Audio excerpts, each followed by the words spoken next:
Hi, I think I'm live right now. Good morning, and thank you all for joining us. We will be taking an introductory speech from one of our speakers who was supposed to give it yesterday, but then he couldn't. Debola, popularly known as Debola Williams, known as Debola Lagos. So before we do that, I would like to introduce myself and the panelists that we'll be having on today's discussion. My name is Peace Gabriel. I'm a communicative executive for UNICAF. And with me today will be Karin. I'm sorry, I'm going to murder your names. Karin Mwendera, who is an award-winning journalist based in South Africa.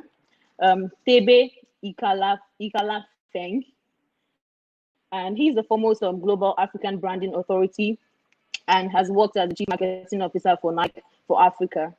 And lastly, we'll be having Ortega Ogra, who is the head of communications for at Boa Group. So when we're back, I guess we're going to go fully into our discussion for today. And we'll have our speech right now from Debola Williams.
Ladies and gentlemen, meet the speaker, Adebola Williams. Adebola Williams is the co-founder and group CEO of Red for Africa, the continent's largest portfolio of youth-focused media brands, including Red Media Africa, Statecraft Incorporation, The Future Awards Africa, and WhyNigeria.com. A pioneer at the intersection of media, democracy, and social change, Adebola has been profiled by Forbes and CNN as the man who helped elect a trifecta of presidents in Africa. His journey in media and television began in the Nigerian Television Authority (NTA) with advocacy for youth and good governance. He co-founded Enough is Enough, Nigeria's foremost civic participation platform and a premier voice for young people on politics. He later resigned as the board chairman to steer the rebranding of the current Nigerian president, Muhammadu Buhari, through a realigned national discourse and optimized media engagement, changing long-standing perceptions and swaying the elections. Subsequent media campaigns helped Ghana's opposition candidate Nana Akufo-Addo win the presidency on his third attempt, and also President Macky Sall of Senegal to extend his presidency into a second term. Adebola currently consults in other regions on the continent. His work in corporate marketing and communication across different sectors has earned him and Red Media Africa several awards on the continent, including Sabre, La Priga, Marketing Edge, Young Canes, and the C4F Marketing Award in Davos. His 2017 cross-continental speaking tour cut across several conferences at Ivy League schools, including Harvard, Columbia, Yale, and Oxford University. His address during the 2017 Obama Summit went viral and earned a rare standing ovation from the former President of the United States of America, Barack Obama. In 2017, he was named the African Young Achiever by EMY Ghana and named one of the 100 most influential people of African descent under the United Nations International Decade for People of African Descent. A Mandela Washington Fellow, British Council Global Changemaker, and Oxford Business School Fellow, Adebola has been named by Forbes as one of Africa's best entrepreneurs under 30 and is a recipient of the CNBC Young Business Leader of the Year award. In 2018, he was bestowed Marketing Edge Innovative Leader in PR and Image Management Award and awarded an Archbishop Desmond Tutu Fellowship in South Africa. Adebola, who routinely engages a social media audience of over 300,000 people, also spoke at the Africa Union Commission's 1 Million by 2021 initiative in April 2019, World Trade Organization's Public Forum in October 2019, and the African Business Media Innovators, a featured component of the Bloomberg Media Initiative Africa in November 2019. Adebola was invited to join the Forum of Young Global Leaders, an independent organization under the World Economic Forum in 2019. He was invited to address the 2019 World Trade Organization Public Forum alongside global leaders in finance, governance, and advocacy. He delivered a rousing speech at the 2019 European Union Parliament ECR Africa Summit on democracy and good governance. She was also awarded the You Win Connect Award of Excellence by the You Win Connect Enterprise Education Book and Awards. Adebola was recently appointed a United Nations Global Champion for Generation Unlimited, Gen U, a global multi-sector partnership that aims to meet the urgent need for expanded education, skills development, and employment opportunities for young people. Despite his busy work schedule, Adebola finds time to inspire hope and faith from Africa to the world with his message of enterprise, leadership, and good governance. Ladies and gentlemen, make welcome to one of the speakers during the PhotoWaka Africa Virtual Summit in commemoration to the World Photography Day 2020, Adebola Williams.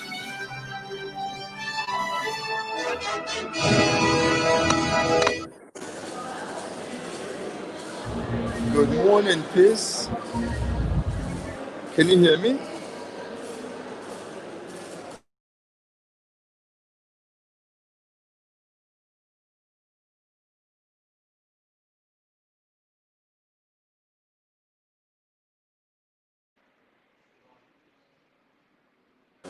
Peace, can you hear me? Oh, I think we're having Can you hear me, a please? little network glitch with Ebola. Hello? Yes, I can hear you. Yes, I can hear you Okay, now. great. So we have a bit of a, I can hear you now, Debola. nice moment. We have a bit of a, okay. Can you, can you hear me, please? So it so happens, Yes, I can hear you now. it so happens that I have been flying between yesterday and today. And so even now, I am in between the airports, in between flights. So I hope that the audience will Oh, forgive me and will okay. manage and bear the audio whilst I manage to speak to them despite the Okay. noise and all of that around. I hope they would forgive me. Yes, we will forgive you. Also, Okay. I'm in the north and the internet doesn't look so great. So that's why I turned off my video. I will try to turn it on intermittently, Okay. but it might be off mostly because the internet is not so strong here. So are we live? Should I go on? Yes, we are live. Please go on. Okay, excellent. Mm. It's good to be here. How do we see the participants? Where are they? Can we? They can see you, but you can't see them. I see. I would have loved to see their faces. Okay, but I see my brother Ortega, and I see my Yes. Oga Tebe uh, over here. Karen Wendy. Yes, I the haven't met her, panelists. but I think I know of her. Excellent. So it's good to join everyone this morning. I'm truly honored to be speaking with the PhotoWaka team today. Um, I think that Africa is at a a very important stage in his life, especially Mm-hmm. in 2020, a year that I see as the year of dismantling stereotypes and traditions, a year of building new structures of inclusion, of diversity and innovation. And the story and evolution of Africa cannot be missing in this landmark moment. Um, Mm-hmm. Please, you have to forgive me. I'm going through the machine. It's really a crazy one this morning. So you're going to lose me for about 30 seconds while I run Okay. through the machine. And once I go through the machine, I will be settled for a few minutes, for about 10 minutes, and I'll run through the speech quickly. All right. So please let's all forgive Debola Williams, and he'll be back in 30 minutes.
Oh, I think it's longer than 30 seconds right now. Oh well. Please, I sincerely apologize for the delay. I'm back now. Please, Okay, I've got to say that it's really noisy, and I feel so embarrassed. Uh, uh, Holding us up in this environment. Do you I think understand. I'm going to be getting off the plane in an hour and probably settled in another? So do you think we should move me up, or I should, because it's really noisy here, and I just feel so Okay, guilty. I feel so guilty that I am not able to give you my best. What do you think? I understand. I think that you should just give us your best wishes for the discussion, and you'll be able to liaise with ENL on the best time for you to come back. Yeah. Um, um, um, you know. So that's it. How long are we on for today? About 2 hours, About 2 hours. Okay. All right. I'll but give it a we quick. can totally move you up. Well, I'll need about 2 hours in itself. Let me quickly give it a shot. So I'm not a scientist, unless you consider the term loosely, in which case you can say that I'm a scientist of culture. One of the greatest discoveries that we have made and implemented in our company, Red for Africa, over the last 15 years is a variety of ways with which culture matters. A Hmm. whole unit in our company is dedicated to culture intelligence, which observes the flux of culture and tango with it. Now, the aim of our company in the last, almost 2 decades isn't to intercept that flux, but it is to drive the way, or rather to dance and walk whichever way culture is headed. And that is where storytelling Okay. comes in. The core of Hmm. what we have done in the last 15 to 6 years in our company is storytelling.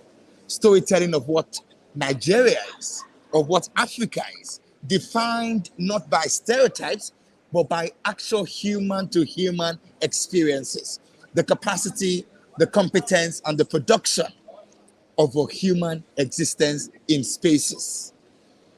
Now, culture is at the core of all of this because it's a Hmm. flowing stream and it sweeps away everything in its path.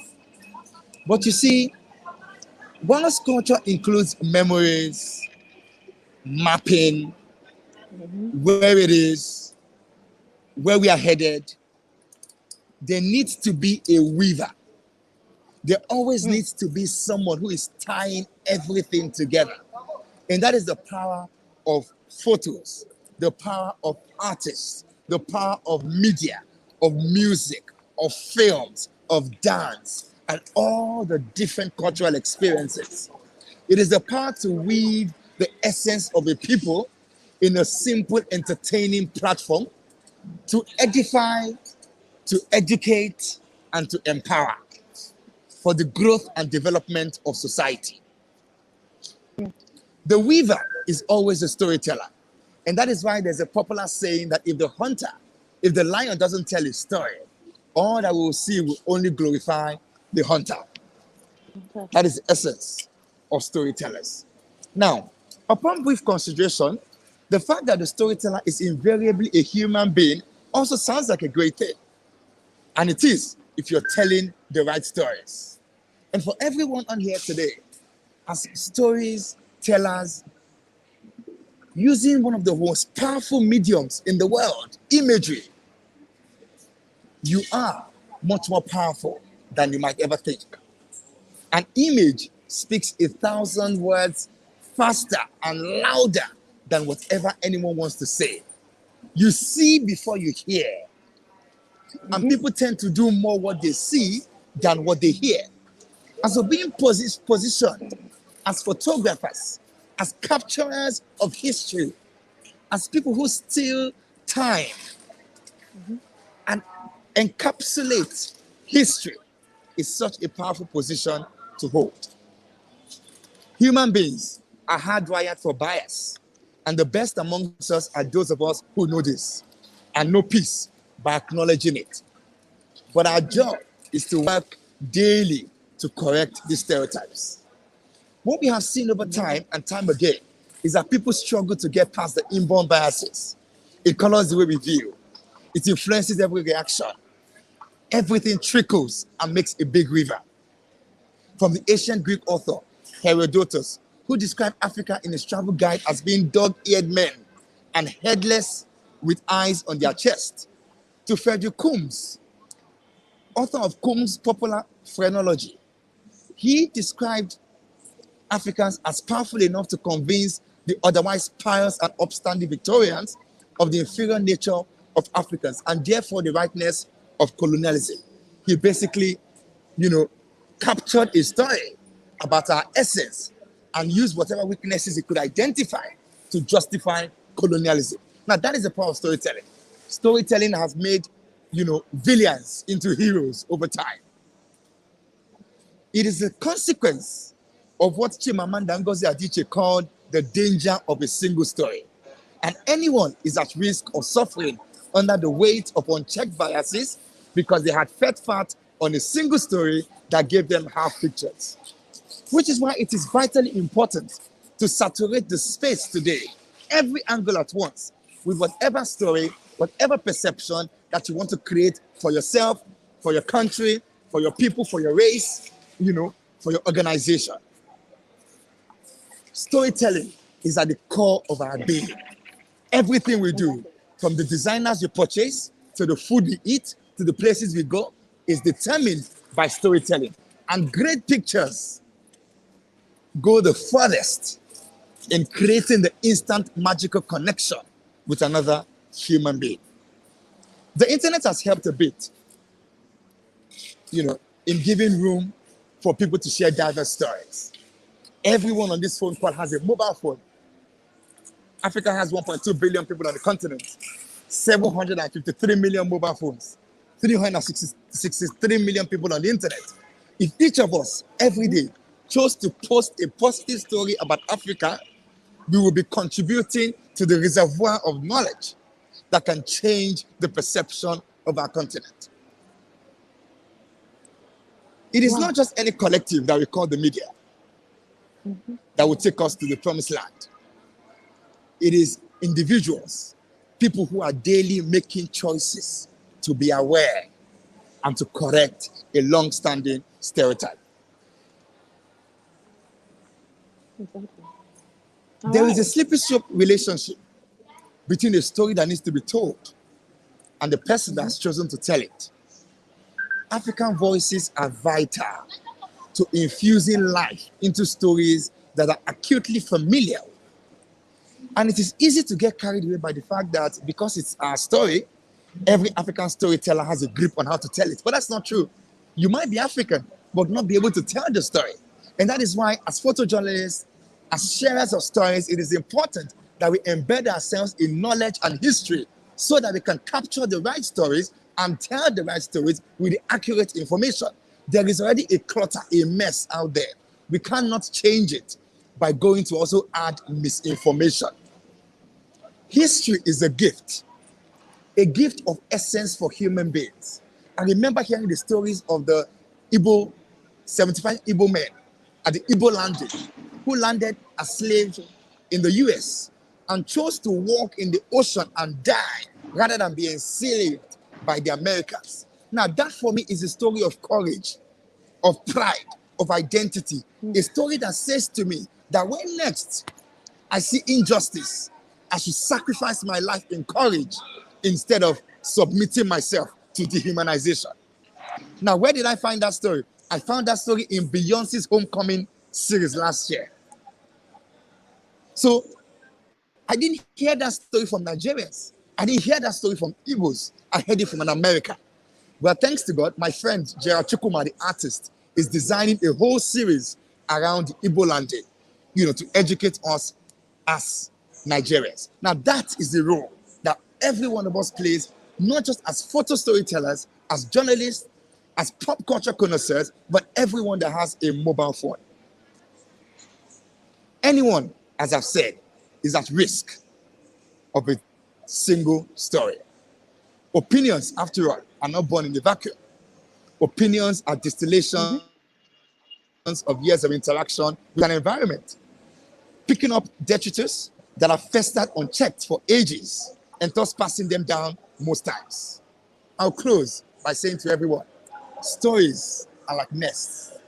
The photographs, the videos, the music, and everything, they are like birds building a nest, one strand after the other, one photo after the other, one article after the other.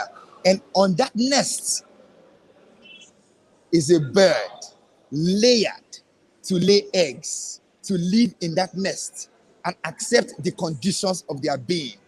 If everyone of us do not take seriously the role that we play in laying the nest that Nigerians and Africans will have to bed as we travel around the world, from the internet flood to, all kinds of stories. They are the nests that are forming the bed. Our job is to fill that nest with the right strands so that every time we birth anywhere in the world, the stories they see of us are not those that make them fear us, but those that make them want to be like us.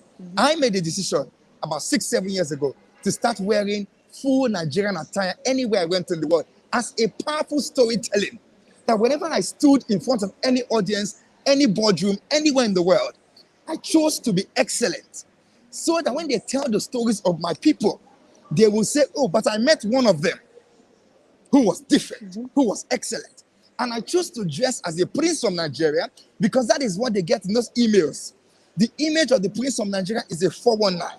I choose to be the image of the prince of Nigeria who has competence, who has capacity, who has value to add, who has excellence to give the world. And so I'm a walking story everywhere I go. And when I finish giving my powerful presentations in boardrooms, closing deals, or giving speeches, when they speak about my people, when they speak about Chimamanda, when they speak about Chiwetel Ejiofor, and many Nigerians, Adebayo Ogunlesi and so on, we are the ones who have taken the responsibility to tell our own story positively. So the question is, as all the PhotoWaka team on board, all the media shapers on board, what stories are you telling every day of your life? I am a moving billboard, and so should every one of you. I'm going to go jump on my flight now. I hope I've been able to add value. I had to really abridge the Yes, speech, but I thank you for the opportunity. thank you so much, Debola. It was lovely having you. Thank you so much. Excellent. Glad to have been here. All right. Okay, so we all have heard from Debola Williams.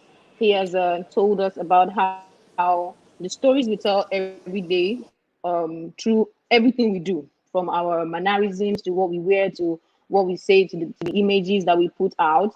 They are us. They are a web, and each one that we put in is building and adding to what is there already existing, and we all need to change our narrative. So big thumbs up to the PhotoWaka team for constantly trying to tell the African story, for constantly trying to bring awareness to, Africa. And then in Nigeria here, they've been doing a lot. And then I think that that is really good because, like he's mentioned, we all have a role to play in painting Africa the way we want to see it. So we'll go back to our topic of discussion for today with our panelists.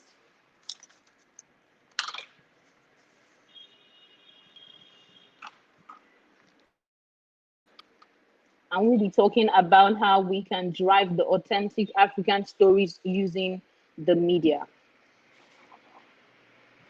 I have mentioned our speakers earlier, but I would like them to introduce themselves right now so that we can all hear from them directly, say their names and their portfolios.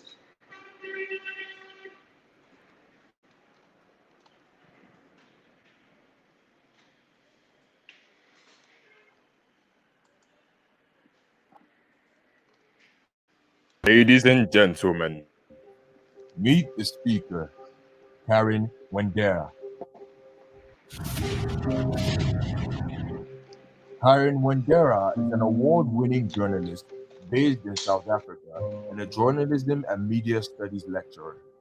She is the curator of the Forbes Africa 30 Under 30 list, bringing together game changers from across the continent in business, sports, tech, and creative fields.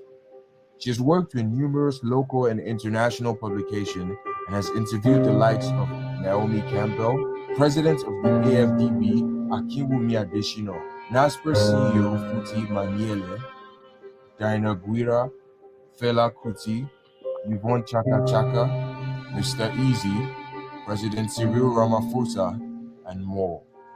Growing up in 4 African countries, I consider every part of Africa home. Storytelling is in my blood, and I'm passionate about telling positive, authentic African stories. Ladies and gentlemen, make welcome one of the speakers during the PhotoWaka Africa Virtual Summit in commemoration to the World Photography Day 2020, Karen Wendera.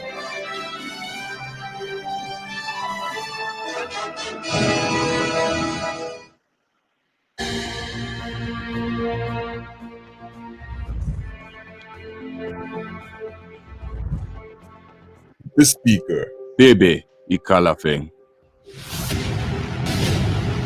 Bebe Ikalafeng is arguably the foremost global African branding authority. In a distinguished corporate career, which started at Colgate-Palmolive in New York and concluded as Chief Marketing Officer for Nike Africa, he won over 5 awards in branding and marketing communication globally. He is the founder of the award-winning Brand Leadership Group and has worked on over 100 corporate, national, and political brands across Africa. Brand leadership has been recognized by FinWeek magazine as Marketing Services Agency of the Year in 2008 and was inducted into the Rebrand Hall of Fame for Excellence in Branding in 2015. A fellow of the Institute of Directors, he is a non-executive director at South African Tourism, Cartrack Group, and WWF South Africa. He has held directorship in public and private sector, including a 15-year tenure on the board of Mercantile Bank Group and full terms on the Brand South Africa, Food Corp, and Nike boards.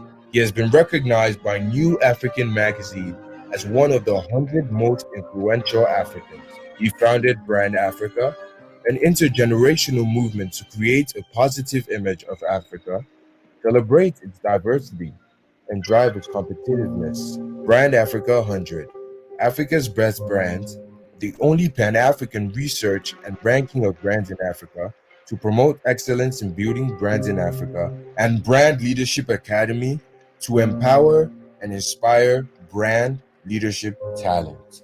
He is widely quoted and consulted globally as the preeminent authority on brands and branding in Africa. He has judged awards on design, branding, and leadership globally, including the Red Dot Awards in Germany and the St. Gallen Symposium Wings of Excellence in Switzerland.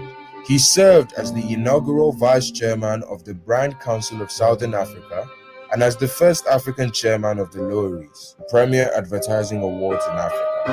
Ikalafeng holds a BSc and MBA degrees from Marquette University in the USA, completed executive education at Wits Business School in South Africa and Harvard Business School in the US, and is a chartered marketer. He has summited Mount Kilimanjaro in Tanzania, the highest mountain in Africa, and Mount Elbrus in Russia, the highest mountain in Europe. An avid traveler, he has been to over 100 countries globally, from the Arctic to the Antarctica, and traveled every city in Africa from Cape to Cairo. www.ikalafeng.africa. Ladies and gentlemen, make welcome one of the speakers during the PhotoWaka Africa Virtual Summit in commemoration to the World Photography Day 2020. Debe Ikalafeng.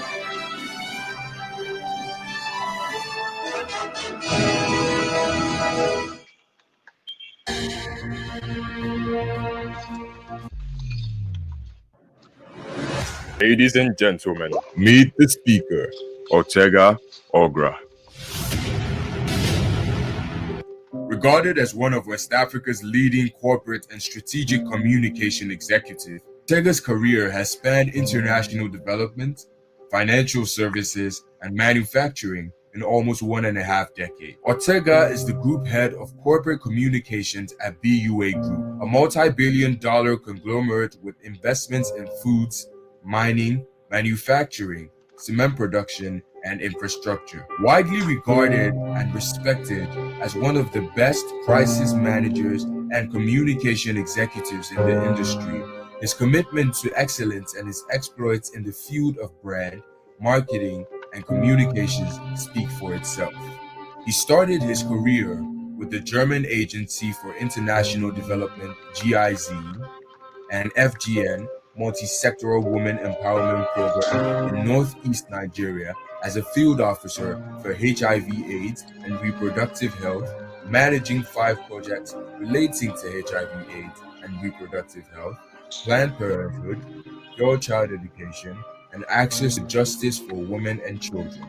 He was later to join GT Bank in 2008, and his work was critical to postponing the Bank for the Age of Youth and digital marketing through initiatives such as Ndani, GT Create, and setting up the GT social media platforms in 2009.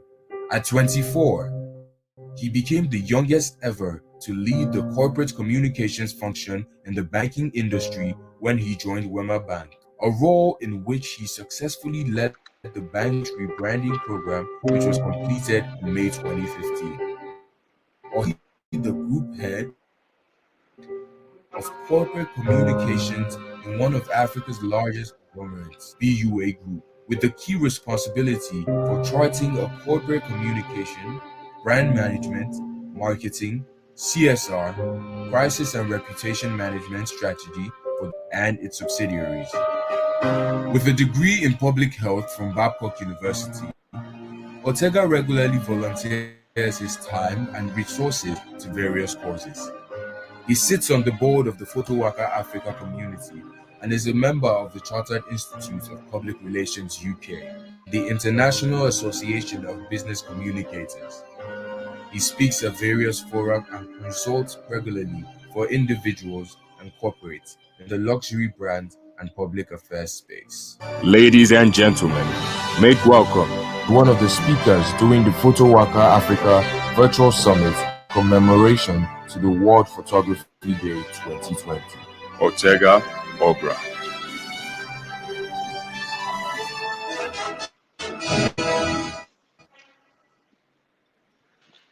All right. That was a beautiful introduction. Thank you all for joining us today for our discussion. My hair is really coming in my way. All right. So We have Karin Vandera, Tebe Ikalefang. I just want to practice the name so that it can stick with me, because I had some issues with the Ikalefang. Well, Please, it's can you help me? Ikalafeng. It's Ikalafeng. It's phonetic. Ikalafeng. Oh, Ikalafeng. Okay, Yes, with the G in the wonderful. end. Okay. And then Otega Ogra. I think that is nice. That is. Ogra is too difficult. I can't even say it. It's as difficult as and Oga and Oba. It's hard. I'm sure I you know, can. correct? Just substitute the E for an A. Oh, okay. Okay. All right. Okay. So our discussion of today, everywhere you go, it's not news anymore that media influence has become like so powerful that it can influence people, negatively or positively. And and and I think that with this generation especially, there is a very great dependence on the media as a source of information, entertainment and knowledge. You hardly see people reading books nowadays. Everybody is on the media. And for those of us who, have had a lot of experience with the media and all, it is also fact that the media prefers bad stories, right? If you write that a man was walking down the street and he got home safely, people are like, okay.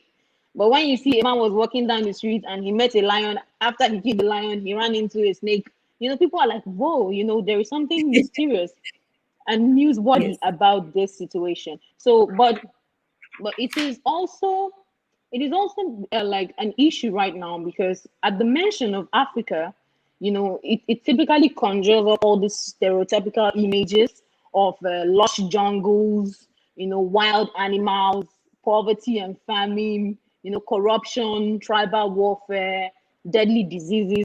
And the concern is that, the media, especially the foreign media, right, which I think that we here actually contribute a great deal to. We concentrate on the negative content, on the negative part of Africa, which is what we want to discuss today, and then see if we can find a way forward. So, since we have two men and one woman, I'm going to put the woman in between. So my questions will start from Mr. Tebe Ikalefeng to Mrs. Karen, and then to Ortega. So we start from Mr. Tebe. So what would you say that are the possible reasons for the many negative perspectives, the many negative portrayal of Africa across the media? What do you think is the reason behind this? Well, I think it's probably the primary reason is Africans are very bad storytellers. We're actually very good narrators when we're speaking in our communities, when we're telling our heritage, our culture. But when it comes to going beyond our communities, we're very bad storytellers. We have lots of stories that speaks to the magnificence of the continent, but we don't do a good job of it. The second part of it, which we all like to use as an example, and maybe we are wrong, is we like to say, and I'm going to say we like to say we don't own the channels of communication. We like to say, so every year in the Brand Africa 100, I do a survey of the top 25 media in the continent.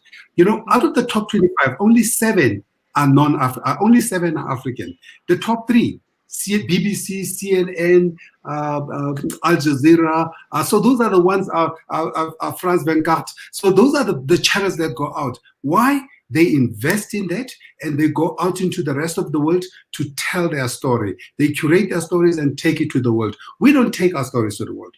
We sit with our story. And we've got great stories as Africans. But unfortunately, we are not great storytellers as much as we think as Africans that we are good storytellers. To me, I think that's the primary reason if you want to start there. I mean, and I'll make one good example as well to go beyond that. Because one, we don't own the channels, which we do because we've got our own mouths and we've got our money, but we tend to put it into the wrong places, right? For us, it's better to be seen to buy a mansion than to build a TV channel. It's better to put the money in London, in America, in the Swiss bank, rather than to create a Al Jazeera, CNN, and BBC Africa. So that's a problem. Let me give you one good example in terms of where some of the magnificence of the African story. So when you ask people about, how whether Africa can be victorious, they will tell you the story about Harold Macmillan in 1960, the British Prime Minister, coming to South Africa in Parliament and talking about how we're going to liberate Africans. They will not tell you about the 1st of March, 1896, how Menelek's wife stopped the Italians from invading Italy, from invading Ethiopia, and as such, recapturing Ethiopia and ensuring Ethiopia is never ever colonized. They don't tell you that story. You'll read the Bible. They will talk about the 3 wise men. They will not tell you that one of those wise men is from Ethiopia. They will talk about religion, about all those. They will not tell you that Mount Sinai is in Egypt, in Africa. They will mention us. So the problem is not them. The problem is us. Why do we make it their responsibility to tell our story? It is our responsibility to tell the story of image in the world, because we actually don't tell our story. Okay, so I just have a question. First of all, I love your history. I love the knowledge. I wish I could come sit beside you one day and then you just give me all this information, because I don't know as well. But why do you think that Africans are not great storytellers? Just before you answer that, right, there is a certain, I will not call it like an assumption, but I will say that it's a thing that Africans do not support their own. You see that if an African should do something, and then a white person, someone from another foreign country, like does the same thing, there is a certain hype, that follows that person's achievement compared to, that of an African person. So we prefer foreign music, we prefer foreign weddings, we prefer foreign food, and when you can do the whole foreign thing here, they're like, oh, they're so bougie, and they're looking at every other person like, oh, you guys are beneath me, So why do you think that we're not great storytellers? Because it is what Fela Kuti says, that we do not identify with the continent. Because Fela Kuti said, I must identify with Africa, then I'll have an identity. And Fela, said something very important. They asked him, why are all your children, why do they have Nigerian names? And he says, for all Africans, it's important when you travel the world, when you move out of the continent, that you name your children according to where they come from or who you are. So that whenever an African does well anywhere else in the world, the credit comes back to Africa. Now, the problem is we don't have a great self-image of ourselves as Africans. So that is the reason why we prefer the other. And that is why we don't want the name switch. Says, oh my God, it's a Yoruba name. I don't want that. I need to change it to something that the white people can say or the Western people can say. Why do we have to learn how to say David, Andrew, Michael, and we don't have a problem? And they cannot say Adebola, they cannot say Tebe, why can they not learn to say those? The day we insist on saying who we are and tell the world and says, you will learn how to say my name, they will respect us. So because we don't respect ourselves, they don't respect us. And because we don't have a good self-image, they don't have a good self-image of us. Everybody is proud of their world. When they go out into the world, they tell you, I'm Italian-American, I'm French, I'm British. Africans, we're like, I'm African. And sometimes they even say, I'm just African, because they're afraid that if you say, I'm Nigerian, or I am South African, that you will come with a baggage or some. That's what Adebola says, that no, they must know I'm a Nigerian. And they must know from the Nigerian lineage, we've got people like Dangote, we've got people like Chinua Achebe, we've got people like Adichie Chimamanda. Says they must know that excellence comes from the continent, and it is to be respected and it is to be admired. Exactly. Well said. Thank you very much, Mr. Thebe. So I believe that everybody that has listened to him answer this question, if we begin to try and change our mindset, and begin to appreciate what we have. I feel like, Africans do not appreciate what they have. We still have people who stay abroad trying to explore our culture, through film and documentaries. But we here, are shying away from it. It's almost as though we are ashamed of our heritage. So I'm going to go to Karen. Karen, I love your smile. So Thank I want to thank you. ask you. So now, in everything we do, there are certain gatekeepers. There are people who are in charge. It's not everybody. If we say yes, Debola mentioned that the duty of telling the African story is on all of us. But there are still some people who, when they say it, their voice is louder. We all do not have the same pitch, I would say, Mhm. in terms of authority and power and platform, most especially. So, who do you think that is truly responsible for transforming the way we engage, or use the media in Africa? Do you think that it's a majority of the people, which is like all of us, or do you think that it's like a minority, meaning those who are in power? Who do you think that is solely responsible, or like for transforming the way we are projected in the media? So I think everybody has a role to play when it comes to producing our African stories. We cannot continue to have this narrative and say that it's only those in the media that solely hold the power. Now, with the advancement of technology, we're able to share stories on our own personal platforms. That in itself is sharing the African story. What you publish on your Instagram, on your Twitter, on your Facebook, on your YouTube. That is a form of other people across the world to be able to see the stories that are happening in our continent.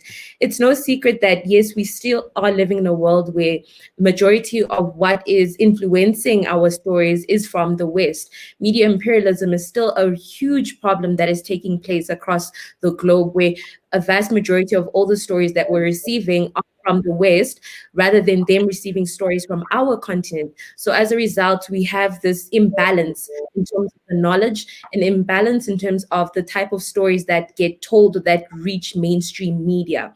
For example, your CNN, your BBC, your Sky News, they will always regurgitate to what is popular, what we put out there as trending, what we latch onto on the hashtags, the trending topics. That is what they start to pick up. So the more that we continue to look at stories that are not that we start to marginalize ourselves. We start to put aside the stories that do deserve voices, the stories that need to be heard from our different communities. And it not only starts with looking at your bigger media companies, what is happening right there in your home, what is happening around you, your family, your community. That's where the real storytelling actually begins, because stories are not headlines, stories are not profile pictures, stories are every day's people's livings. That's how the stories get told. What you hear, the conversations that you have with your friends, the conversations that you have with people around you. So we need to make sure that we have reached the point where we trust in our stories and we make our voices louder. We don't marginalize what is happening to the little girls that are being kidnapped down the street. We're not being quiet around the stories of people selling drugs. We're not being quiet around the entrepreneur that has come up with new innovation around solar panels in our communities. So we need to bring those out. Thankfully, through our media, particularly from film, photographs, music, that is coming out a little bit more. But we need to continue to encourage each other, because the only way that our stories will be told on a larger scale platform is if we continue to support each other in every country that we are, from Zim, Uganda, Nigeria, South Africa. We need to continue to bring our stories together. And the more that we support each other, the more that we can reach this equilibrium of media imperialism, where we're not only looking at trendy topics that are happening in Paris, but we have trending topics that are happening in Africa that are reaching platforms in China, in the US, in the UK. So we need to love and put out more of our own stories around the communities that we live in. All right, thank you so much, Karen.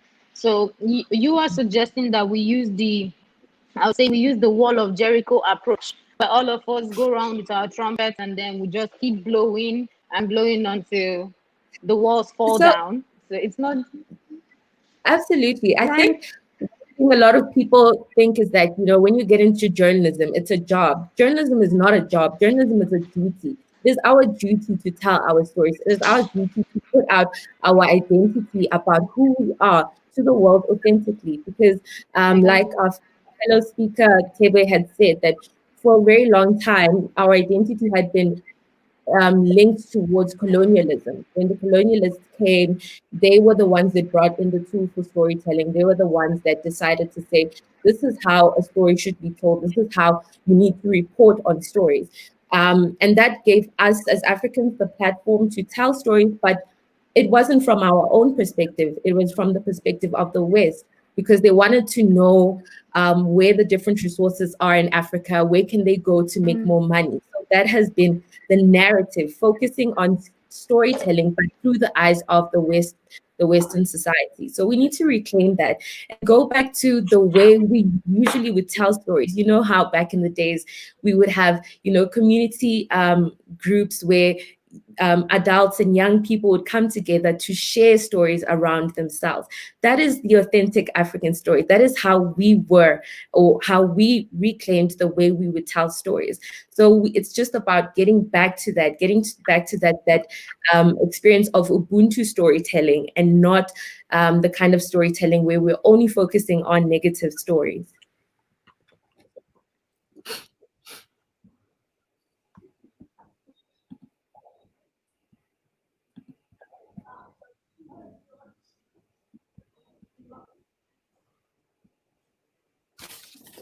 Sorry, I don't think I can hear. I'm sorry. Sorry, I keep muting myself. I forgot. So it is everybody's duty to make sure that we push the African story forward, the proper narrative, our success stories. And I think that it is also important to note that even when the gatekeepers, the people who have the platform and profile, when they put out anything concerning Africa, I think that they're not even supported, by the mass majority of us.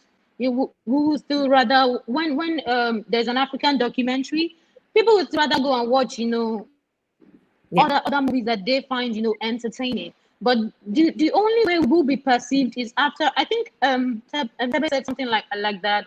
Like when we show that we trust and respect ourselves, then we'll be able to earn the trust of others. So when we don't even seem like we're interested in our own stories, we don't seem like we care. Why should other people even care about our stories? So thank you very Correct. much, Karen. So to Mr. Ortega, yeah. So there are very authentic stories about Africa and Africans, but why do you think that they're not as popular? Why do you think that they have not been like intentional about pushing the stories out? These beautiful stories about Africa. Why do you think that they've not been pushing them out, and they're not like all over the world, or like really, really popular? Why do you think so? Thank you very much for that question, and it's nice being here. So I'll start by saying something. There's a whole lot of pressure, immense pressure for us to communicate strategically as Africans. I mean, cyclically, from leadership level to the populace itself. There's a whole lot of pressure, whether we know it now or not, for us to communicate strategically. And that in itself contributes to how the Western world or the rest of the world sees us. For a very long time, Africa as a whole, Africa as a continent, its people, its leaders, its platforms, as we've subcontracted our messaging and our narratives to other people. Hardly would you see, like my good friend Thib was saying, the top three media platforms in Africa are non-African platforms. So who then gets to tell our stories from an African perspective? Who then tends to create those narratives and create messaging that fits those narratives from an African perspective? Until we can sit back and decide that we as Africans need to create our own platforms that we can use to sell our own messages and create our own narratives, it will be very, very difficult for us to be able to change the narrative of Africa on a global scale. And that is not excusing the people themselves. More often than not, you see Africans tell negative stories about Africans on the more popular platforms, media platforms these days. I'm talking of digital media platforms. You hardly see Africans celebrate African stories. You hardly see Africans celebrate African narratives. Maybe once in a while we do that, but we tend more to latch on to that perception of Africa that third parties, and when I mean the rest of the world, has given us in their messaging, in their narratives about Africa. We tend to latch onto that and look for stories, look for narratives that fit into those perceptions, and give it some form of we blow it up. But how do you see us pick up genuine African stories? And mind you, there are beautiful African stories out there. Africa has a whole lot going for it. Africa has had a whole lot that's gone for it in the past. Africa has a very bright future. But where do we then begin to start? And for as long as we keep looking at the West to define who it is we are, then it might be very, very difficult. I'll give you an instance. We need to start looking for pathfinders. I'll use an analogy that someone I respect very much told me some time ago, Victor Ladukun, and he said, say, in the Second World War, the Allied forces, which were mostly made up of the West, they were used to, when they wanted to drop bombs, they would just drop bombs blindly across wherever it is they were bombing. And then it got to a point, they realized that it was not so effective. You were missing your targets, a whole lot of things were happening.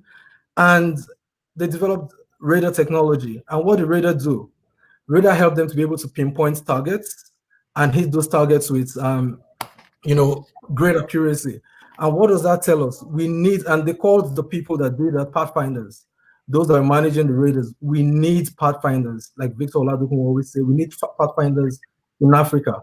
Pathfinders in leadership, visionary leadership, that will decide that, hey, we do not want to use today's thinking to determine what Africa's narrative would be tomorrow. They can look into the future and develop platforms, develop stories, develop, messaging that will speak to that future of Africa.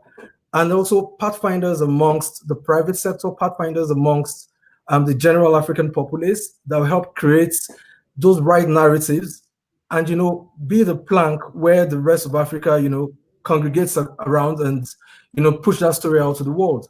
We need that. We need that. We need that. Like I said at the beginning, there's a whole lot of immense pressure for us to communicate very, very strategically as Africans, deliberately and with great intention. All right. Thank you very much, Mr. Tega.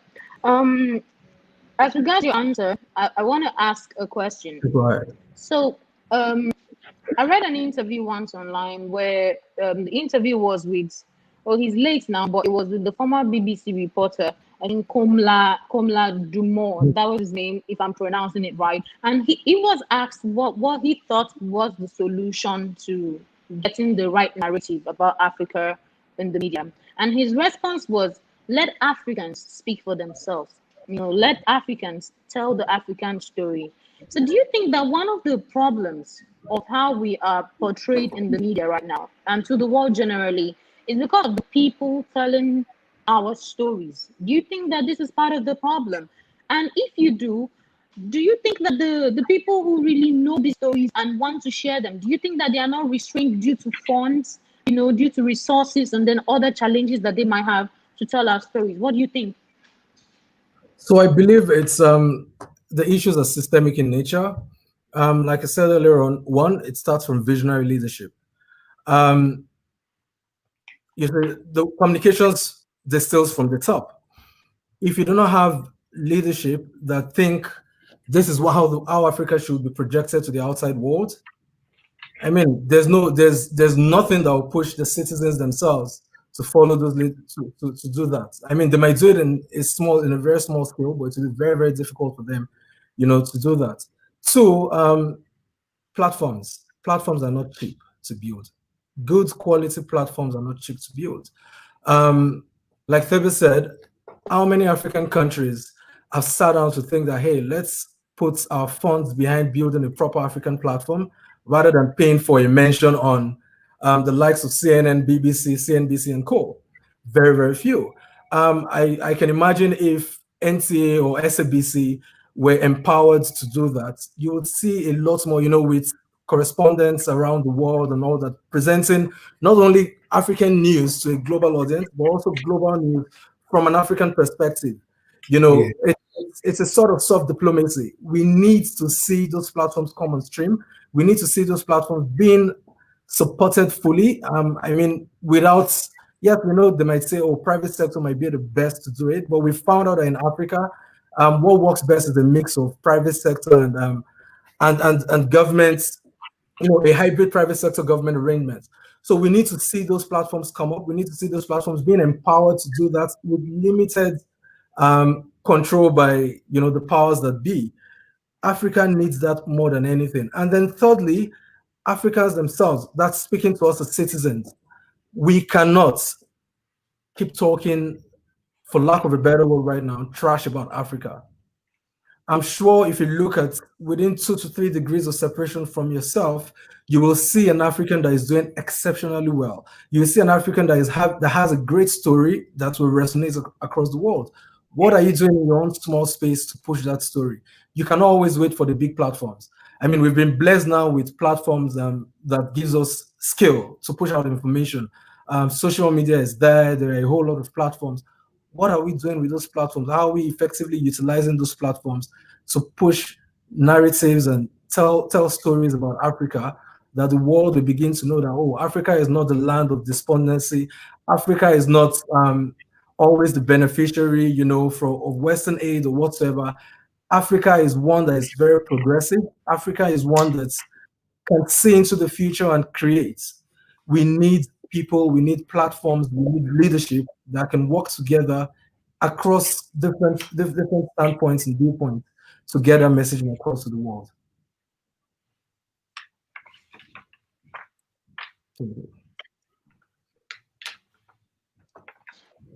Thank you very much, Mr. Teger.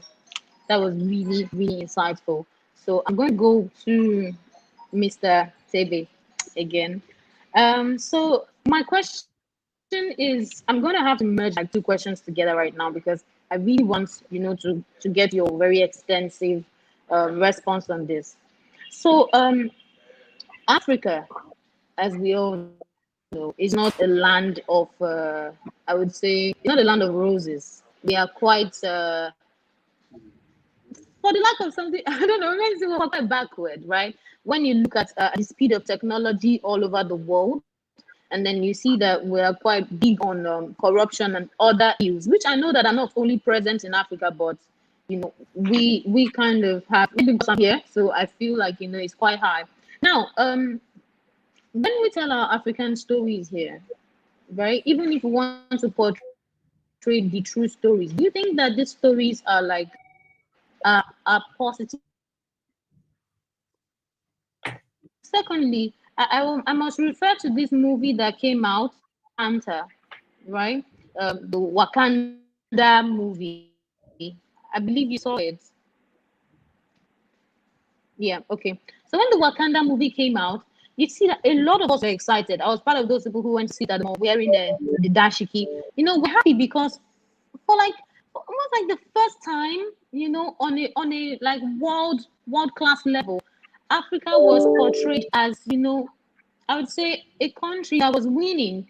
We had something that other people didn't have, and it was really beautiful. So all of us were really happy about that. But do you think that we actually stand a chance to make our stories stand out amongst like many other great developmental parts of the world? And like, do you think that with the present condition of our media here in Africa, like you think that they are really making any good impact? So let me summarize my question for you because it's really like a lot. Looking at the African history and present situation, do you think that when African stories are told, they will have they will have like positive messages? Do you think so? So I'm asking you to look at where we are currently right now in Africa and look at what we are talking about, portraying us in a good light, portraying us in a positive image to the world. Do you think that we have a lot of positivity, right, to portray? What do you think about that? Of course, we've got a lot of positivity. So let us start with the diaspora. So you've got Edward Enninful in London, in charge of Vogue. You've got Trevor Noah in charge of the Daily Show in America. You've got Virgil Abloh in charge of Louis Vuitton in Paris. So let's just start with those diaspora. They have an opportunity. The more excellent they are, and they're already showing the excellence. Or you got Bozoma, don't forget Bozoma St. John at Netflix in the US. The more excellent they are, and the more successful they are. And you know, it's what Karen says. Karen said, you know, storytelling is everyday living. The better they live the African story and embody the African heritage in their work, the African story goes out into the world as Africans are excellent. And so that's the one part. The second one is I don't think I don't think Africa is not a bed of roses. I think Africa is just there are lots of lost opportunities, but the opportunities are there. You go to a country like Uganda. They have developed the first electric car in the continent. Where do we fall short in telling that story? We are more excited about telling Elon Musk and his electric car in America. Yes, he was born in South Africa, but he's probably more Canadian. We're more excited about telling that story than telling the story of Makerere University when they're telling. Where do we fall short? We fall short because of what I said earlier. We just don't believe in us. We don't believe in us. But there's plenty example that goes out into the world that shows that we are excellent.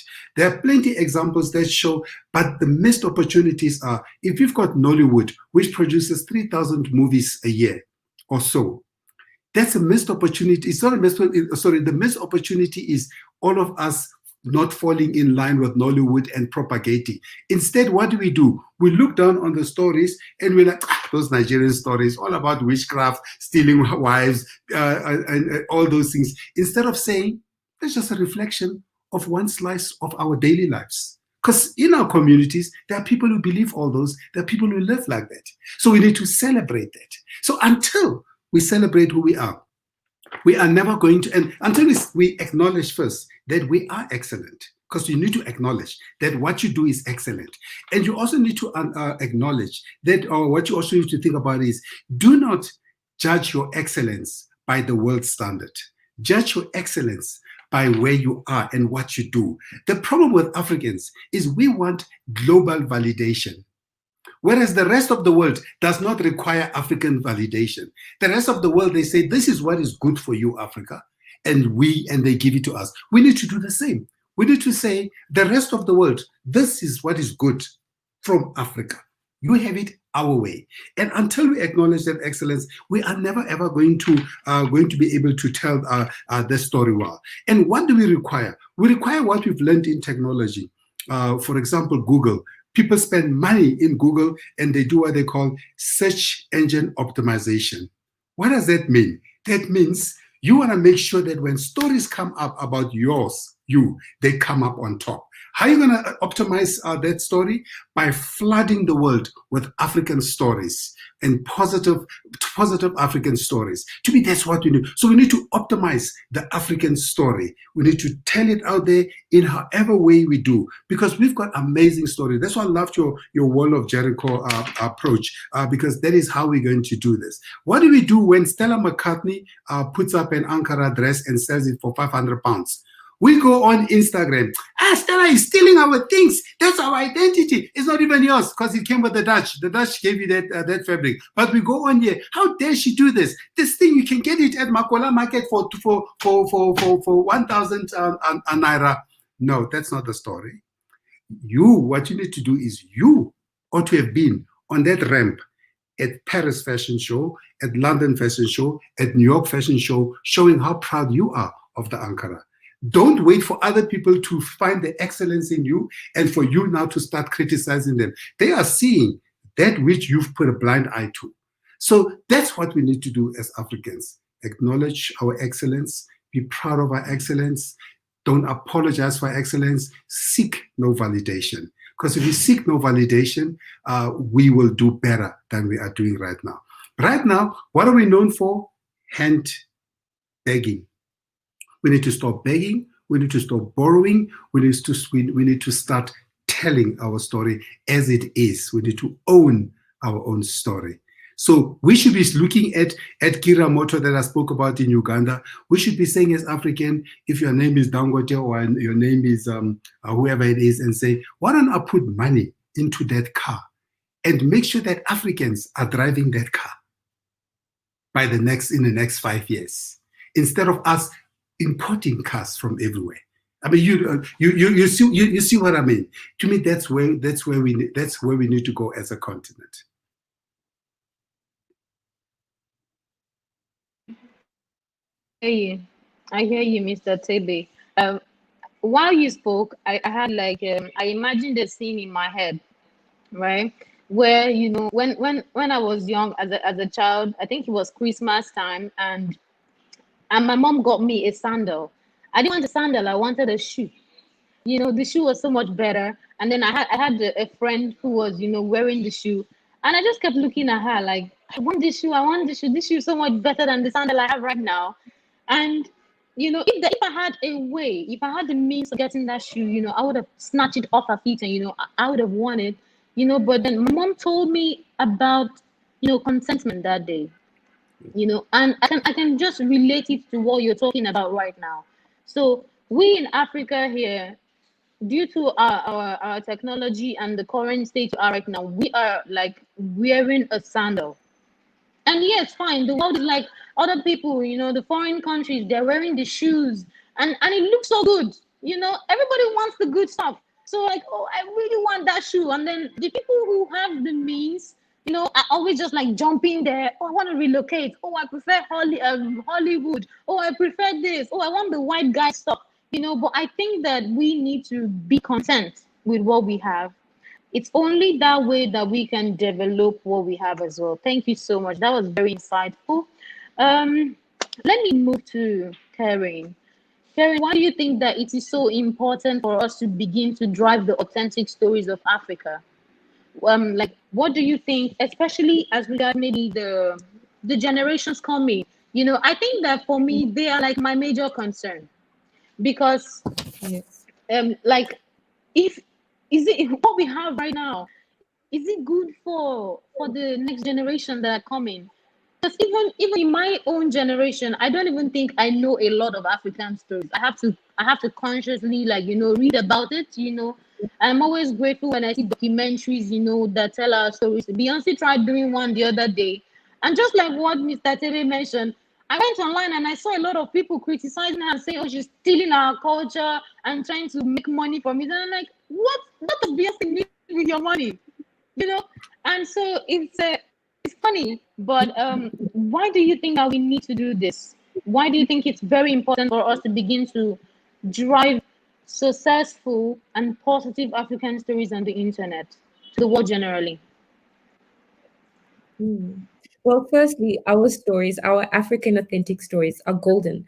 There is nowhere else in the world that you can hear of amazing things happening on this continent. For example, finding out about the fact that there's a young man in Malawi that has created a windmill for his whole village, finding out about how a young woman from Uganda has come up with new innovation around helping women screen for cancer, all made from the back from her home. So we've got amazing stories which are golden, and they hold the key to our identity. They also shape our future. The possibility of having your story told, especially positive stories, leads to changing policies, leads to changing the people in government, leads to changing the way our systems work. It is quite unfortunate that we still live in very, very difficult societies where freedom of speech is a big problem for a lot of journalists, a lot of people in the media. So the more that we can tell our positive, authentic stories, the more that we can have more platforms and more voices for our stories to be heard, and bring ourselves out from this marginalized image of society, or this image of Africa. We've for a long time been known as this dark continent, this continent that is struggling, this continent that has, no hope. But we have amazing stories here. Africa is one of the youngest continents with a lot of young people doing amazing things. And we need to highlight those stories. We need to show that we are capable of doing just as much greatness as anyone else in anywhere in the world. We owe it to ourselves. Number one, it's liberating. Um, I mean, you can imagine when you grew up, each one of you guys watching this, what were the kind of toys that you played with? I remember being given certain dolls and they did not look like me. They were pale, they had long, silky hair. And as a result, you always get to this point where you're rejecting your identity. You reject what you look like because you're not seeing enough of yourself out there. You're not seeing enough of yourself as portrayed as a superhero. You're not seeing enough of yourself being portrayed as someone who has the power to shape and save the world. And the more that we continue to tell these stories about ourselves and bring ourselves to the forefront, we will always look at ourselves as victims. We need to change that narrative and look at ourselves as our own heroes of our own land. And that's how we can liberate ourselves from this, negative connotation around Africa. We need to, I mean, our stories have the power to shape our country. They have the power to shape our cities, our societies, politics, the democracies that we are trying to strive for, and most importantly, the discourse. So who holds the power? Whenever you look at the kind of stories that are told, ask yourself, first of all, who is behind that media company? Despite the fact that you might have or say that there are journalists that are Black or that are African that are writing the stories, it all boils down to who holds that power, which are the people at the top. And looking at some of the statistics, majority of people that own media companies across the world are number one, male and also white. So we have already been set back because we don't have enough of our people owning these media companies and telling the kind of stories that we want, because that then leads to the way the stories would be framed. For example, you would have, like you said earlier, the story of, there's a man walking down the street and he or she saves, a little child. But at the end of the day, a different media company would reframe that with a different headline and state it as if he was attacking the child. And now, which truth are we believing? Would we believe the story that is being told by the community member there, or would we believe it if it came from a CNN or BBC? So that's why it's very important. It's pivotal. It's a duty. It is essentially our identity that is at stake if we don't own our narratives. Okay, thank you very much, of Sorry, can I add sharing. something to Indeed, Mm. yeah. I'd like to add something to that? I hear everything you said, but we also need to understand that media can and will never be non-partisan. Mhm. There's always an agenda for every media platform out there. So it's our responsibility as Africans to create media platforms that will put narratives from an African perspective. Yes. One will do it for all. Every media company out there either has an agenda or has a leaning in terms of the way they craft their stories and the way they set the tone of whatever they're pushing out to the various audiences that they're talking to. So without us doing that for ourselves, it will be very, very, very difficult for us to break through and have the proper African narrative being sold on any media platform. Thank you. Exactly. All Everyone right. has, every media company, every journalist, or anyone working in the media has a certain agenda. And I think as people that consume media content, we should be very aware around that. We should know what exactly is the agenda. Yes, we can take in this new knowledge or this news, but we need to know from what point of view are they telling us the story. Who are the people that they've interviewed? What are the voices that they've included, and what are the voices that they have excluded? And that'll then allow us to understand what to take in from our own perspectives and then be able to make our own decisions based on But what has been given or said to us. Mm. there's such a good All point. right. There's such a good point you're making there, Karen, and it probably ties back to what Ortega said earlier, which is we cannot fault CNN, BBC, Al Jazeera, France 24 for reflecting or for telling the story from their perspective. That's how they see our world. Matter of fact, they go out into the rest of the world to tell the story of Africa relative to themselves. And if it's relative to themselves, their objective is always to be better than anybody else. They're doing the same against America, by the way. They're doing the same. The French will do the same against Americans. CNN will do the same against Britain. Britain will do the same against the rest of the world. That's what they do. The challenge is we must understand that, and it's the point you make, Karen, that we need to know. It's what Jane Naidu said 10 years ago. He says, France has got an agenda for Africa. America's agenda for Africa. Britain has got an agenda for Africa. But Africa doesn't have an agenda for Africa. We need to wake up in the morning and have an agenda for Africa. And we have an agenda for the African story, and we need to go out and do that. When the Arabs noticed that their story wasn't being told from their perspective, they said, well, let's start Al Jazeera so that we can communicate the Arab perspective from by Arabs. They didn't sit there and start complaining. The problem with Africans, we are begging, we're borrowing, we are complaining. That's what we do better than anybody. That's why we are the craziest people on Twitter. We are the craziest people on Instagram. And what do we do on Instagram? We are only focusing on how can we bring other Africans down. Instead of saying that, how can I elevate myself from where I am? Because when I elevate myself, I'm elevating all other Africans. If every single one of us says, let me focus on one positive thing that I do and put out into the world so that I can inspire one or two other people who are looking after me, or at least so I can correct the African narrative. If all you collect all of that, all of us are doing great. And whether it is in design, whether it is in music, whether it is in creating products, whether it is in broadcast, the African story isn't just about telling stories. The African story, as she said so beautifully, Karen, is our everyday lives. And our everyday lives encompass all those. It's the food we eat. It is the clothes we wear. It is the music we listen to. What did Fela say? You cannot sing African in proper English. So in other words, the best way to communicate yourself as well is from your perspective.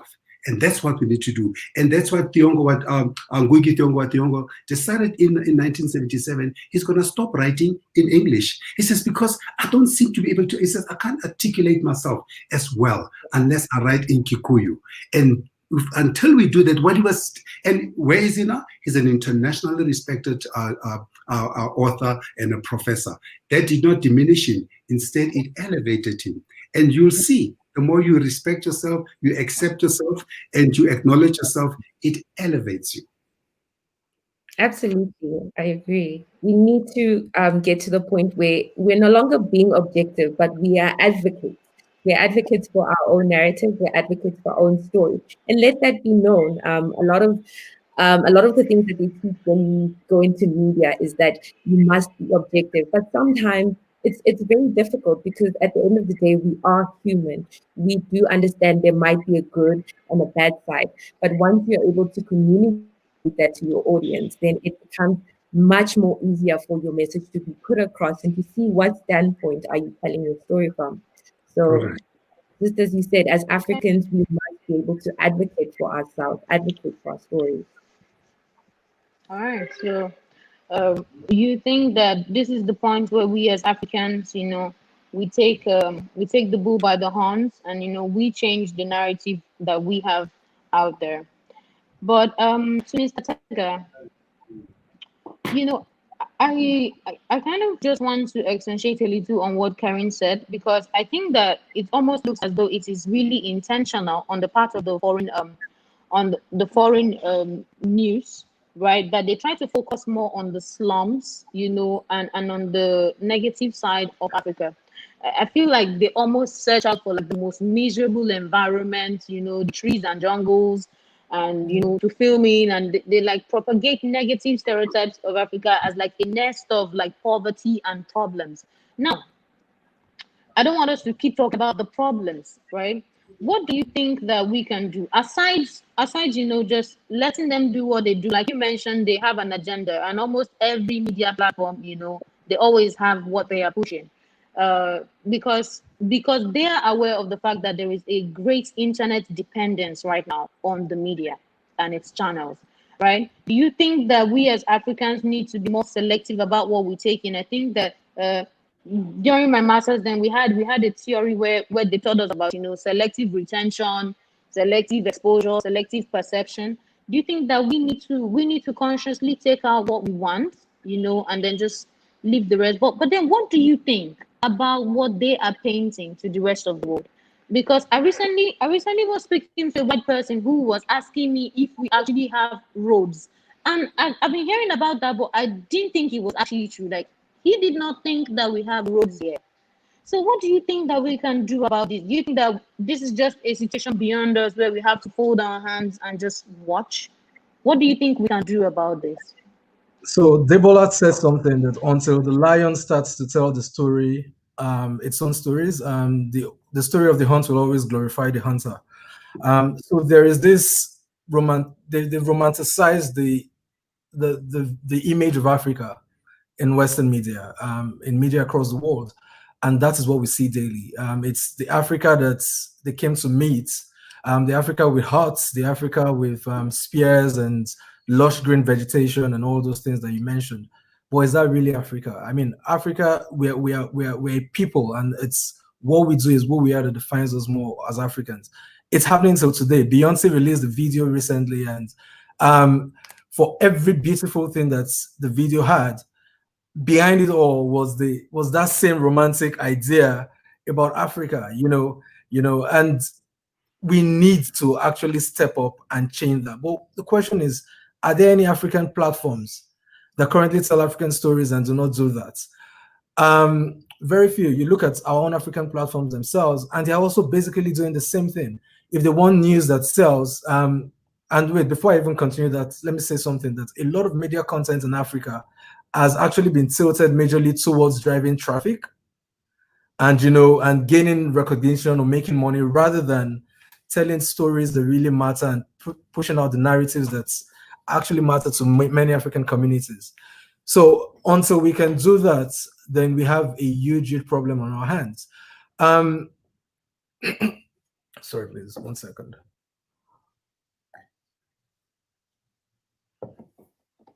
So as Africans, we need to be able to change that romantic idea about Africa wherever it comes up. We need to keep talking. And then on the flip side, you want to tell me that there are no African brands on these platforms? Why would you put your advertising dollars behind the show, behind an African focused program or whatsoever, showing on this continent, showing in the major continents that bring in money into Africa, and they're showing everything wrong about your continent? That is very responsible of any brand manager out there. And I'll tell you a story. There was once upon a time, I heard this story and I believe it to be true because it was from a first person, it's from someone that was involved. The chairman of Zenith Bank, Jimovia, wanted to renew advertising on one of the three major news platforms in Africa. And he says, say, if I'm to put my advertising dollars behind this program, you need to show the stories of the new Africa, the stories of Africans that are doing excellent things. I don't want you taking my brands into the markets to go and show the woman who is just barely making it selling tomatoes when you have people doing a whole lot of things in fintech and IT, in media, in music, in business and entrepreneurship. You need to tell those stories. Africa, for instance, in the past 10 years, more embassies have been opened in Africa than anywhere else in the world. And there's a reason for that. It's not just because, they want to come to Africa. No one is stupid. People are bringing their monies into this place because they know that Africa is a gold mine that has not been fully tapped yet. What are we doing as media people? What are we doing as the people with the money to change the way these guys, project our brands and project Africa out there? What are we doing to ensure that they do the right things? Are we just being passive? Are we being passive collaborators in telling this wrong or shaping these wrong perceptions about Africa, or we're actually actively taking things into our own hands to ensure that Africa is projected rightly the way it should be, and if needs be, supporting local, and when I mean local, I mean African platforms to actually grow and scale up to the point where they can compete favorably across the world. That is the question for me. Okay, thank you very much. Thank you very much. I think that you have really answered that particular question. But then I just want to push a that's question one. Let me push a 1B. So how do you think that we can solve this problem? Do you think that we should reach for more collective goals, something like what PhotoWaka is doing right now, or it's still this, individualism, or we should push for how we can, begin to gather more awareness about this? Because if we look at it critically, how many of us, even the listeners right now, or even some of us here on the panel, how many of us are actually subscribed to maybe African magazines, or African content, let me say. Sometimes when some of my friends come to visit me and they see me watching Nollywood, the whole really Nollywood village setting, they like look at me like, why are you watching this stuff? I was recently just surfing the internet when I found out an online magazine called Afritondo. So they're actually based in the UK, but what they do is that they promote and they share African stories. So there are people like this who really want what we are talking about. They want to see this change, and they're trying, but there is little or no support, just like you said. So do you think that this solving this problem, we should tilt more towards individualism or tilt more towards collective goals? So that'll be a very difficult one to answer. But what I'll say is, at every strata, everyone has a role to play. Every single person, from the likes of PhotoWaka to our policymakers, to those in leadership positions, to those who spend their monies on media, buying media platforms, and all those things. Everyone has a role to play. First things first, I said it earlier on, you cannot use yesterday's thinking to create the future. So let's go back. Let's use Dubai as for example. A couple of years ago, the entire Dubai was mainly deserts. Um, the ruler of Dubai could have sat down there and said, "Oh, let the oil money keep coming in. We grow. We just, build on 10-year plans and everything. And trust me, they will be fine." But someone looked out there and said, "Hey, in 50 years, how will the world be? How will the world be expected to how would the world have changed in 50 years time?" And it says, how can I position my country or my city state, as the case of Dubai, to effectively take advantage of the world in 50 years time? That is what we're seeing in Dubai today. So we need to go back, we need to work, and I repeat it, from every single level. As leaders, we need visionary leaders, because it's only through visionary leadership that we can communicate strategically, we can plan intentionally and deliberately. And then on a lower scale, we need to see people stand up, to want to put these platforms in place. And I'm not saying building strong media platforms is not a one-day job. Building strong media platforms takes time. But for people to also come and back your platforms, you need to show something that is worth them putting their monies in. Yeah. There's a reason why there are certain private stations in Nigeria, using the Nigerian example here, that gets about 90% of the advertising dollars. There's a reason why, because when you go there, you see that the quality of reportage is different. They appeal to a larger scale, to a larger group of people without necessarily being, extreme when they're doing the reportage, or when they're talking about Nigeria and Africa. So many people wants to put the advertising dollars there, or also do their PR activities there.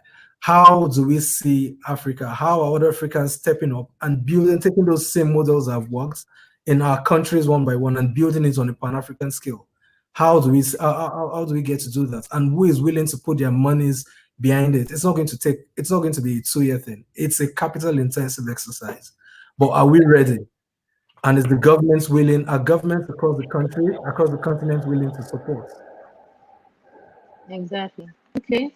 All right. Thank you very much. Thank you very much.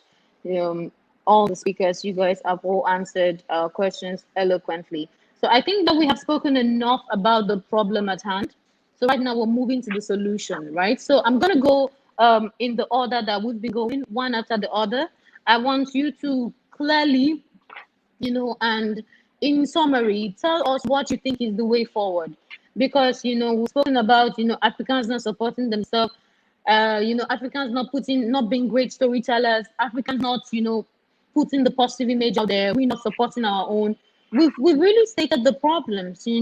So right now let's talk about the solution. But before then, Mr. Tebe, all those things you mentioned about the Mount Sinai, about the one of the three wise men, everything, I need you to put it out in a blog, you know, because we're saying that, okay, it's as though the inferiority complex of being an African, right, is affecting our image, right, in Yeah. the world, right? So when we begin to see things like this, and I think that the onus kind of lies on you who are older, who know these facts. You need to let us know it. You need to push it out there. So I'm going to work in partnership with you. We're going to have a blog where every week we're going to put out something unique and beautiful about Africa. Let's start it right now. Let's start it right now. So yes, let's start with you, please. So tell us, what do you think is the way forward? Let's realistic approach that we all can follow, the listeners can do. So let's hear from you. After you, then Kerry, then Saga. Thank you. Thank you so much. I don't think, well, I should say, I think it does start with the self-acceptance. It starts with what Ngugi said. Ngugi says we must be careful of the vocabulary that we use and not internalize the negativity about who we are. So it means that we need to create the new language about the continent. That's where it starts. We need to create the new language about that continent, and that language must be from our perspective. By the way, we don't have to reject the rest of the world. It is fine. It's just that we now need to change the rules of the game. When the world comes to us, they must come to us on our terms. And where it starts, and Ortega spoke earlier about policymakers and all those. African policymakers will make it easier for the rest of the world to come here and difficult for Africans to operate in their own continent, in their own countries. They will give them concessions that and then create obstacles for Africans. Few of them are doing it well, and there's examples. You go to Rwanda, Paul Kagame. Paul Kagame said, when they donated, when the NGOs gave $25 million or so to Rwanda, and apparently that's how much money was spent on the sponsorship for Arsenal. I don't know if that's correct or not correct. Apparently the story is when those donors then came and complained to Kagame and said, why are you giving our money to Arsenal, so much money? Kagame said, do not come to my country in the pretext of helping me and now dictating how I should use that help. So I'm not putting a judgment on whether putting the money on football was right. I'm just saying the right thing that he does. He said, we have to write the rules of how we are going to spend the aid, if that's what it is, but how we're going to use our resources, if what we're going to do. We must be benevolent. And Ortega spoke about Dubai. You can come think about Singapore, but you can come to Rwanda. In less than 25 years, they've reversed the image of the country. They've reversed the negativity of tribalism and its impact on the negative impacts of tribalism, because tribalism, there's nothing wrong with tribes, because tribes helps to give color to who we are. But unfortunately, what colonialism did very well is to use tribalism against us, and to the detriment, as we saw in Rwanda in 1994. Paul changed that. Paul Kagame changed that. And he says, let us define ourselves according to how we want to be defined. He also changed a few things. He said, why should we wait? Why should anybody here in Rwanda wait for 2-3 weeks, months to start a business? Anybody should be able to start a business in 24 hours or 48 hours and change the rules. So we've got the levers of power. So it starts with policy. So we need to ensure, we need to demand the policies. First, we need to put in place the people that we want. See, the problem with Africans is we don't vote with our heads. We vote with our hearts. We don't vote with the vision of what we want for the country. We vote out of debt. We're like, oh, they brought us here.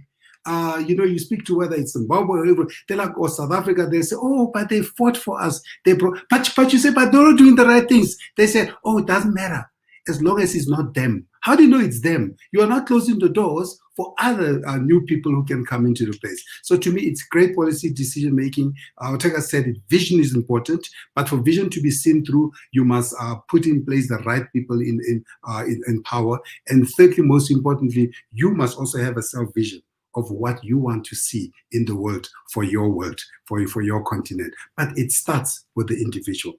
It starts, I think it's Mother Teresa. He start where you are with what you have and what you want. Thank you. I'm going to excuse myself from this if it's all right, and let's join another meeting. But I appreciate the opportunity to be here, and I just want to give you what an important reminder that America has a past, Europe has a past, Asia has a past, but Africa has a future, and we are that future. Thank you. Thank you Thank so you much. so much, Mr. Tebe. Thank It you. was lovely having you. Thank you so much. You left us Thank with you. a lot of powerful quotes. I'm even reading some now. I must identify with Africa to have an identity and other things. Thank you so much. So he's gone. So let's move to Karen. So Karen, what do you think is the way forward? So I agree with Tebe. I think it definitely starts with what's happening in government, the people that we elect into our government.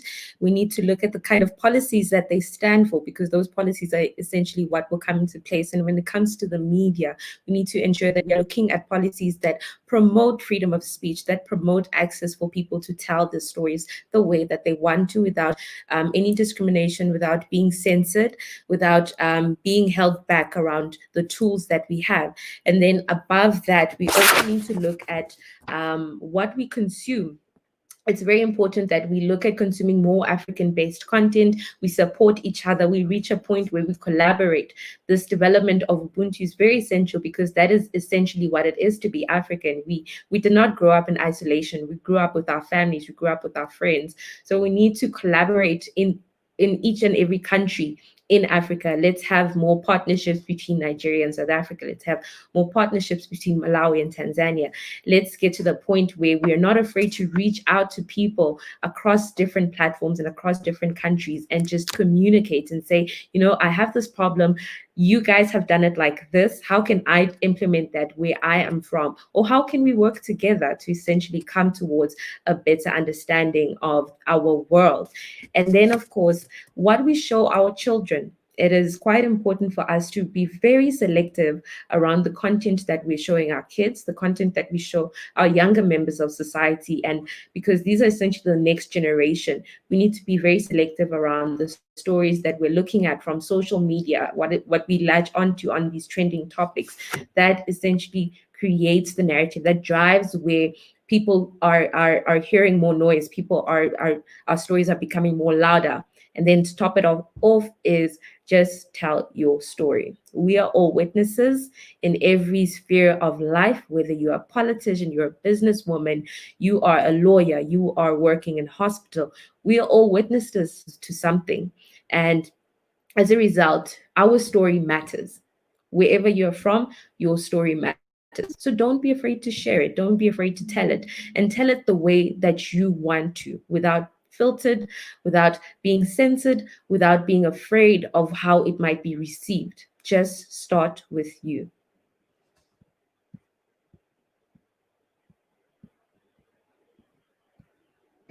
Thank you very much, Karen.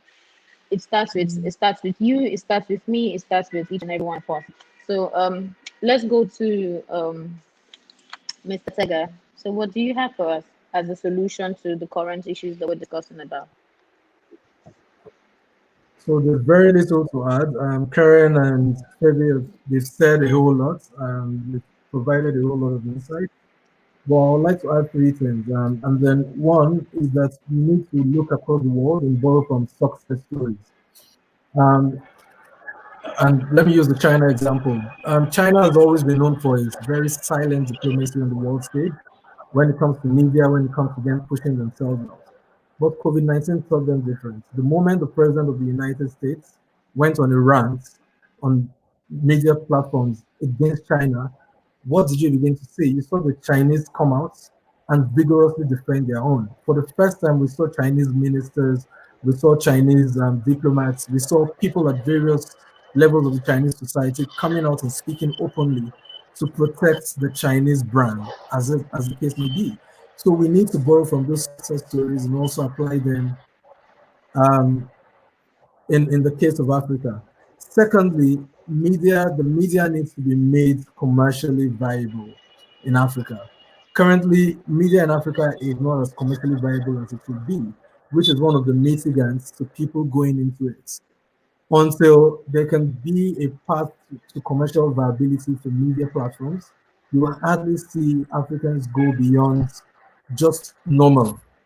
They would just rather be average than put in the necessary capital required to be extremely great or exceptional at this thing.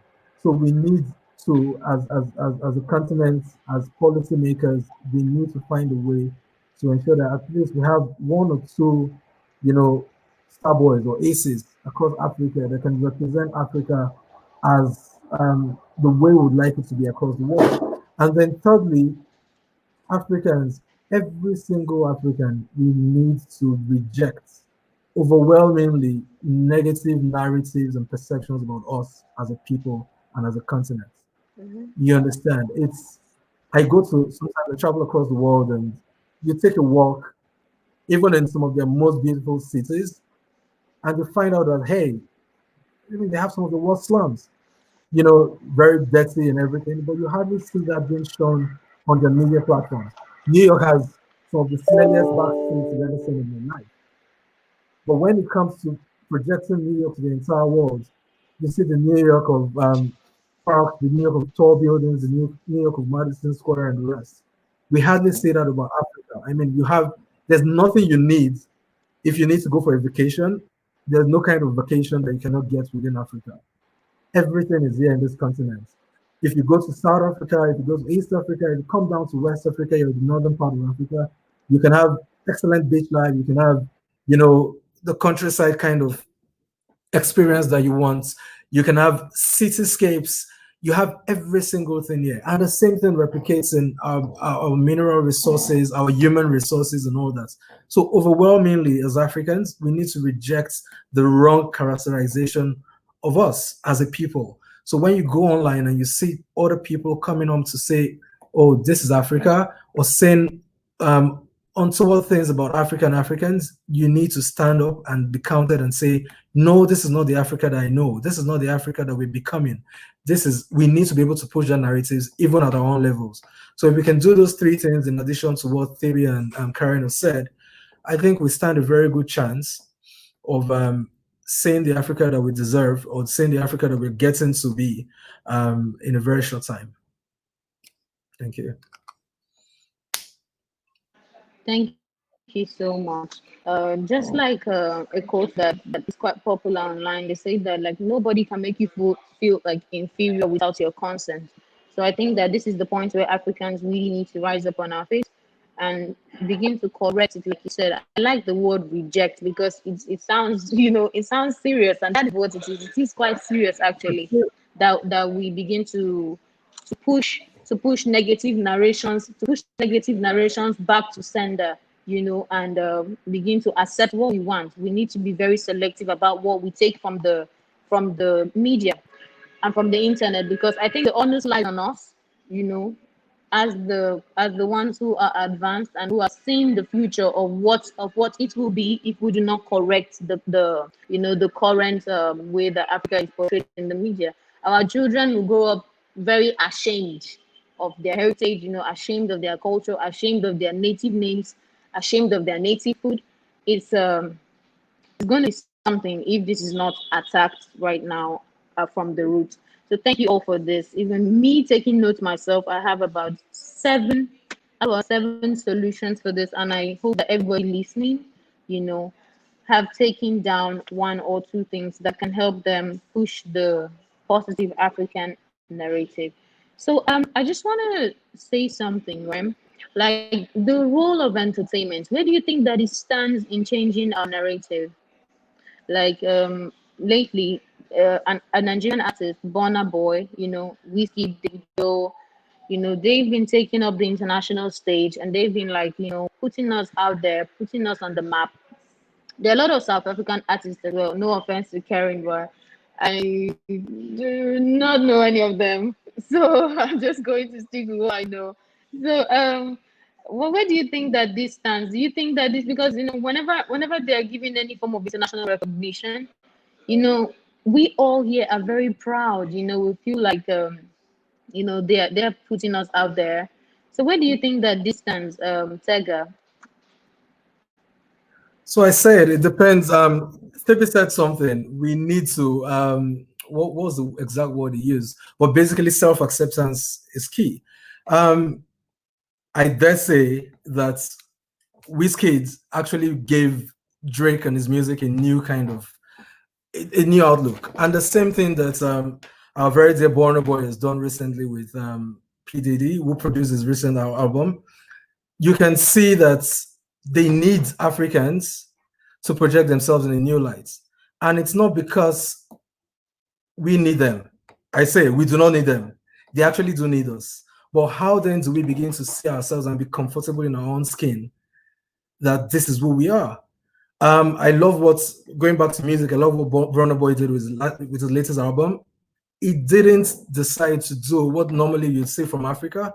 He did not decide to change his sounds to fit, the sounds of the Western world where his album was being produced. Rather, he stayed true to himself, and they had to, work within who he was as an artist, who he was as a musician, and the kind of sounds that he produced, which is Afrofusion. So we need to see more Africans like that standing up for themselves, standing up for true Africanness, as the case may be, and not allowing external influence dictates how African you should be. We know what it is to be African better than anyone can. And we should be proud of that. I'm telling you, I go anywhere in the world and I'm 100% proud to say I'm from Africa. And I also have friends who would rather say, oh, I'm coming from London, because it makes things easier for them out there. But you see, the beautiful thing is when people know you're from Africa and you have the kind of quality that you do have, they tend to respect you more than the person, because hey, it's not what they've been exposed to. They've been exposed to the wrong stories and the wrong narratives about Africa. And then you have that one chance to change that narrative. How well do you utilize that chance? So we need to start seeing ourselves from that point. Do not allow third parties to dictate, how our media, our music, how our photography, our art is seen, or our movies are seen. Be true to ourselves. Bollywood, India did it successfully well with Bollywood. Why our Nigerian music, our Nigerian and African movie makers not actually doing the same thing? Look at your crafts and actually be the best at that and sell it to the whole world. A Japanese will not come and sell you some other culture and claim it is Japanese. No, they will sell you the Japanese culture in the best way possible. We need to start saying the same thing amongst our media people. Unfortunately, this is PhotoWaka. There are a lot of photographers on this platform, and I guess there are also a lot of photographers that are listening to this. We're beginning to see that same thing express itself in the kind of pictures that our young photographers take. So they're already falling into the trap of telling stories with their pictures, the kind of stories that the Western media and foreign media have pushed to us, rather than actually projecting the real African narrative that we want to show to the world. So we all have a responsibility as media people, as artists, as musicians, or as those in the creative space to push that right narrative of Africa no matter what. And then Okay. in the few years, we'll see how well that will play out for us. All right. Thank you so much. Thank you so much, Tega. So I just have one last question for Karen. So Karen, I watch a lot of BET, and I keep they have a lot of South African shows, and they keep saying we are trying to live the spirit of Ubuntu. I need you to please tell me what that means. What does it mean? So Ubuntu basically means that we are supposed to live together in harmony.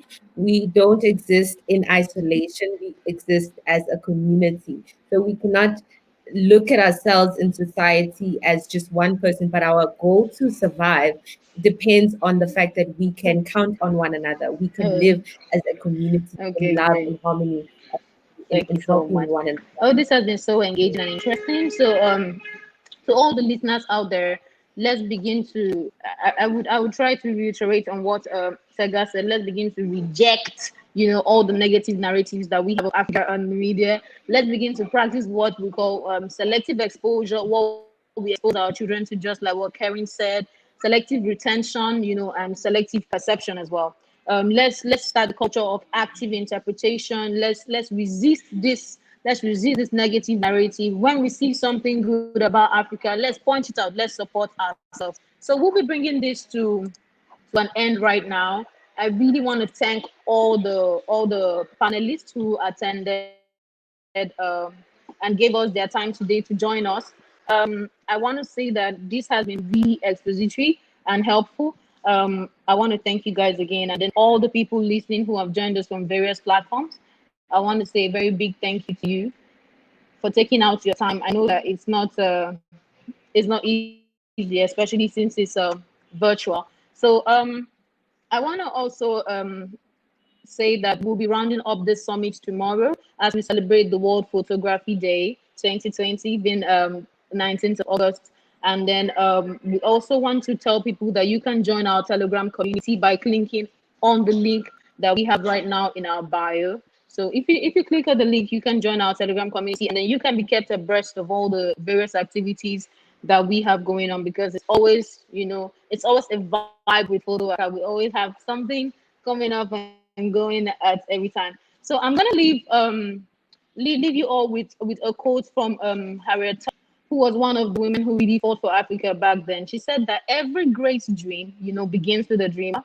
And we should always remember that within us, we have the strength, we have the passion and the courage to reach for the stars and change the world. So I think that nobody can make us feel inferior without our consent.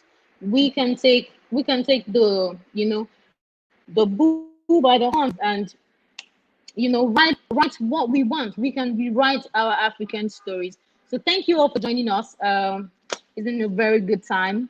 Thank you, Karen. Thank you, Otega. I hope that you will have a good day. Bye. Thank you. Thank you. Bye-bye. Bye.